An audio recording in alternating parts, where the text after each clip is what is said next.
Hello friends, welcome to Rekha's kitchen. இன்னைக்கு நம்ம ரொம்ப டேஸ்டா சூப்பரா உப்புருண்டை எப்படி செய்யறதுன்னு பார்க்கலாம். அதுக்கு ஃபர்ஸ்ட் நான் பாத்திரம் அடுப்புல வச்சுட்டு தேவையான அளவு எண்ணெய் ஊத்திக்கினேன்.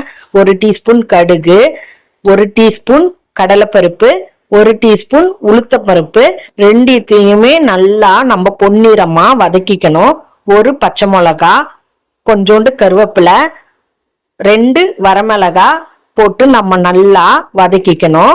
இப்ப மீடியம் சைஸ் வெங்காயம், அதையும் நம்ம நல்லா வதக்கிட்டு இந்த அளவுக்கு வதங்கினதுக்கு அப்புறம் பெருங்காயத்தூள் 1/4 டீஸ்பூன் பெருங்காயத்தூள் போட்டு நம்ம நல்லா கிண்டி விட்டுட்டு 1 டம்ளர் தண்ணி ஊத்திக்கலாம். நான் 1 கப்பு மாவுக்கு 1 டம்ளர் தண்ணி ஊத்திக்கிறேன். இப்ப தேங்காய் பூ 1/2 கப்பு தேங்காய் பூவை ஆட் பண்ணியிருக்கேன். ஆட் பண்ணி நம்ம நல்லா கிண்டி விட்டுக்கணும். அது கூட தேவையான அளவு உப்பு போட்டுக்கலாம். உப்பு போட்டு நம்ம நல்லா கிண்டி விட்டுட்டு நல்லா கொதி வரும்போது 1 கப்பு அரிசி மாவு எடுத்திருக்கேன். இந்த அரிசி மாவை நம்ம ஆட் பண்ணிக்கலாம். ஆட் பண்ணி நம்ம நல்லா கிண்டி விட்டுக்கணும்.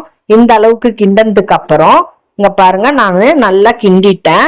எல்லா மாவும் ஒன்னோடு கலந்து நல்லா வந்திருக்கு. இப்போ ஒரு மூடி போட்டு இட்லி பாத்திரம் தண்ணி ஊற்றி அடுப்புல வச்சிருக்கேன். இப்ப 10 நிமிஷமா நம்ம மூடி போட்டு வச்சதை நல்லா நம்ம பிசைஞ்சிக்கலாம். கை பொறுக்கிற சூடுல பிசைஞ்சு ஒரு சின்ன உருண்டைகளா எடுத்து நம்ம இந்த மாதிரி உருண்டை ஷேப்புக்கு நம்ம உருட்டிக்கலாங்க.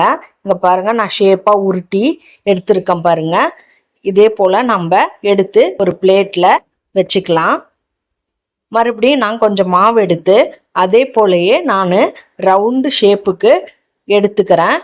இதையும் நம்ம எல்லாத்தையுமே நான் ரவுண்ட் ஷேப் பண்ணிட்டேன். இப்போ இட்லி பாத்திரத்தில் ஒன்றா நம்ம வச்சிடலாங்க வேக வைக்கிறதுக்கு. இப்போ நான் ஒன்றா வச்சு அடுக்கிட்டேன். அதே போல் ஒரு மூடி போட்டு நம்ம மூடிட்டாங்க. இட்லி பாத்திரம் மூடி போட்டு மூடிட்டேன். 10 நிமிஷம் ஆகட்டும், நல்லா வேகணும். 10 நிமிஷம் கழித்து நம்ம பார்க்கலாம். இப்போ 10 நிமிஷம் ஆயிடுச்சுங்க. இப்போ திறந்து காட்டுறேன். எவ்வளோ சூப்பராக நம்மளோட உப்பு உருண்டை ரெடி ஆயிடுச்சு பாருங்க. அவ்வளோதாங்க, சிம்பிளாக நம்ம வீட்டில் உள்ள பொருளை வச்சு சூப்பராக செஞ்சிட்டோம். இதே போல் நீங்களும் உங்கள் வீட்டில் ட்ரை பண்ணுங்க. இந்த வீடியோ உங்களுக்கு பிடிச்சிருந்தா லைக் பண்ணுங்க, ஷேர் பண்ணுங்க, கமெண்ட் பண்ணுங்க. மறக்காம நம்ம சேனலை சப்ஸ்கிரைப் பண்ணுங்க. தேங்க்யூ ஃபார் வாட்சிங்.